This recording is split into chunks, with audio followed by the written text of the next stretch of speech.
오셨군요. 이번 주의 주제는 사랑입니다. 혹시 이별을 경험하신 적 있으신가요? 사랑이라는 것은 자신의 마음을 주는 행위이기 때문에 때로는 그 후유증이 아주 길기도 합니다. 오늘의 메뉴의 주인공 역시 이별로 인한 괴로움을 겪고 있다고 하는데요. 어떤 괴로움을 겪고 있을지 준비한 메뉴 시원하게 즐겨주시죠.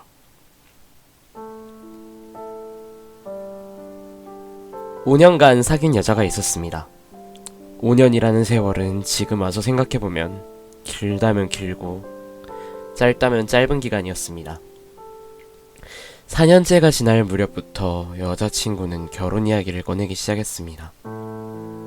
사귀기 시작했을 때부터 나도 나중에 결혼하자고 이야기하곤 했고 언젠가는 진짜 결혼할 거라 생각하고 있었습니다. 하지만 나는 당시에 막 대학을 졸업했는데 아직 취직처를 찾지 못했던 상황이었습니다. 나 자신조차 가누지 못하고 있는데 왜 결혼 이야기를 대뜸 꺼내는 걸까? 여자친구는 자기도 일하겠다고 말해왔지만 남자인 내 입장에서는 그게 아니었습니다. 결혼하고 살다 보면 아이도 생기겠죠. 적어도 가정을 나 혼자 부양할 수 있다는 자신이 생길 때까지는 결혼하고 싶지 않았습니다. 내 의견을 알아주면 좋겠다고 몇 번이나 설득에 나섰지만 서로의 의견은 어긋날 뿐이었습니다. 사랑하고 있으니까 결혼하고 싶어. 지켜주고 싶으니까 기다려줬으면 좋겠어. 우습게도 그런 마음이 오히려 이별을 가져오고 말았습니다. 사랑을 속삭이던 입은 끝내 서로에게 더러운 말을 내뱉고 말았고 그녀가 외친 두 번 다시 보기 싫어! 라는 말을 마지막으로 우리 관계는 그대로 끝나고 말았습니다. 그렇게 헤어지고 반년 정도 지났을까요? 그녀에게서 전화가 왔습니다. 다시 만나고 싶어. 너 잊을 수가 없어. 매정할지도 모릅니다.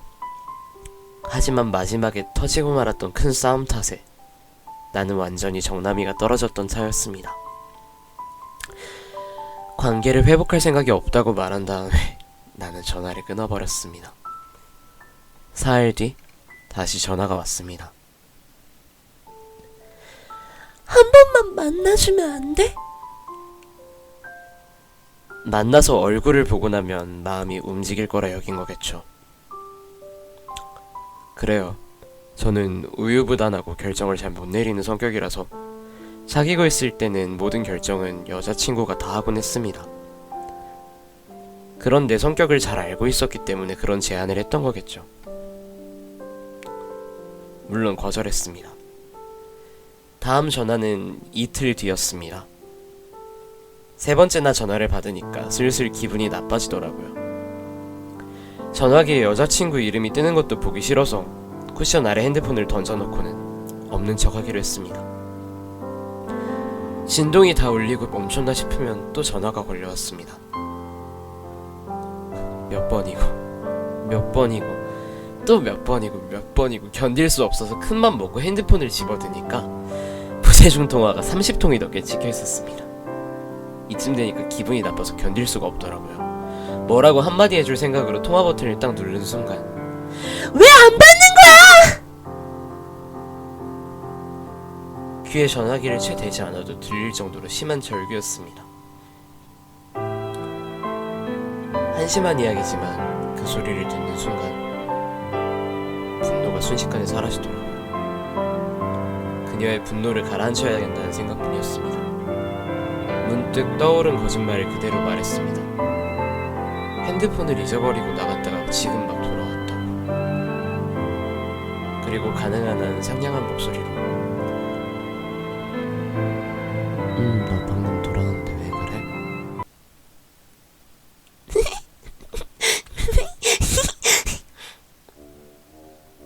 낮은 목소리가 들려옵니다. 나는 울고 있는 건가 싶었지만 아니었습니다. 그녀는 낄낄 웃기 시작했습니다. 너희 집 앞에 자판기 있지? 지금 보여? 내 방에서 수십 미터 떨어진 곳에 자판기가 있습니다.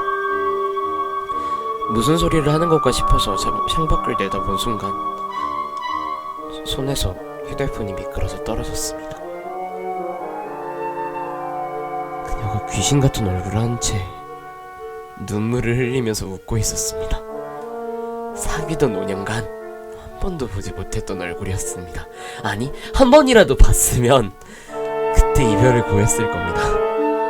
그렇게 생각할 정도로 진짜 무서운 얼굴이었습니다. 그날 밤은 무서워서 잠을 이루지 못했습니다. 아침 해가 떠오르고 나는 겨우 살았다고 생각했습니다.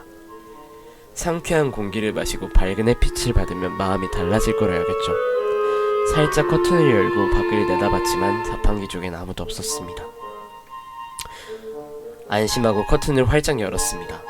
창문 정면 가느다란 전봇대에 기대듯 앉아 그녀는 내 방 창문을 올려다보고 있었습니다. 그리고는 나를 바라보며 미소 지었습니다. 안녕이라고 입이 움직이는 듯 했습니다. 열었을 때와 마찬가지로 나는 힘껏 커튼을 닫았습니다. 귀찮은 일이 되어버렸구나. 한숨이 절로 나오더군요. 알아채지 못하게 슬쩍 밖을 보니까 그녀는 여전히 전봇대 옆에 앉아서 내 방을 올려다보고 있었습니다.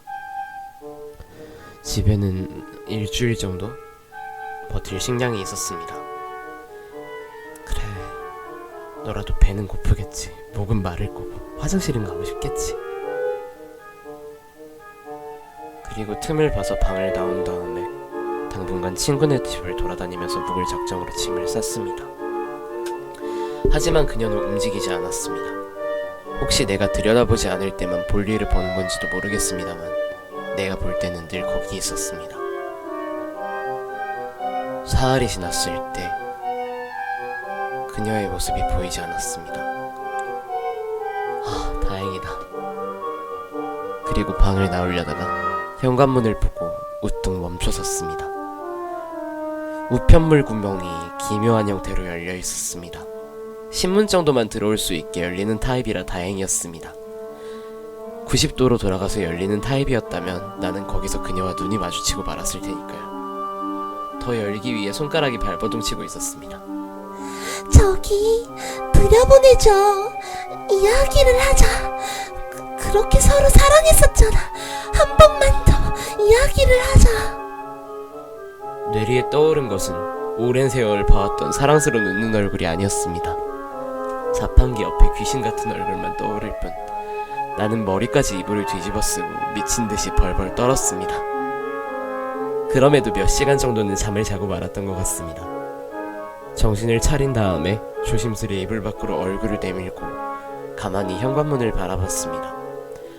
우편물 구멍에서 새빨간 줄이 수도 없이 흘러내리고 있었습니다. 하고 철판이 살짝 열리더니 무언가가 던져져 들어왔습니다. 붉은 줄이 하나 더 늘어납니다. 그게 무엇인지 알아차림과 동시에 나는 경찰에 신고했습니다. 고기토막이었습니다. 그녀는 작아져서라도 내 방에 들어올 생각이었던 겁니다. 얼마 지나지 않아서 바깥이 소란스러워지더니 구급차 불러! 하고 소리치는 남자 목소리가 들려왔습니다. 사이렌 소리가 들리고 더욱 소란스러워지더니 잠시 지나서 문 열어주세요! 하고 말하는 남자 목소리가 들려와서 나는 문을 열었습니다. 사실은 열고 싶진 않았는데 남자는 경찰일 테니까 어쩔 수 없었습니다. 현관문도 그 앞 복도도 새빨갛더라고요. 그녀의 모습은 보이지 않았습니다. 이미 구급차로 옮겨진 듯 했고 경찰 쪽에서도 배려를 해줘서 대면하진 않았죠. 발견됐을 때 그녀는 자기 손가락을 물어뜯고 있었다고 합니다. 저는 바로 이사했습니다. 새 집은 건물 입구에 우체함이 있는 곳으로 골랐습니다. 처음 이사했을 때는 커튼을 열 때마다 식은땀이 흐르더라고요. 그 사건이 있고 몇 개월 뒤에 그녀가 자살했다는 말을 전해 들었습니다.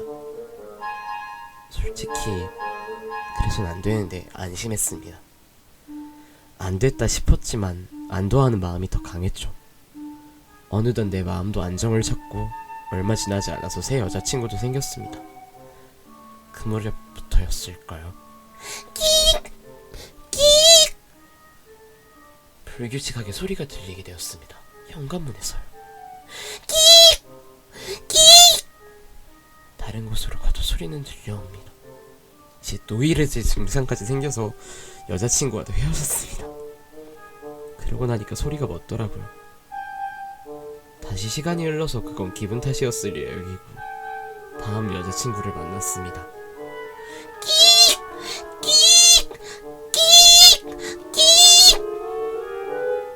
저는 지금 홀로 지내고 있습니다.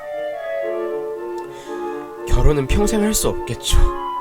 아니, 정확히 말하면 나는 평생 홀로 남을 겁니다.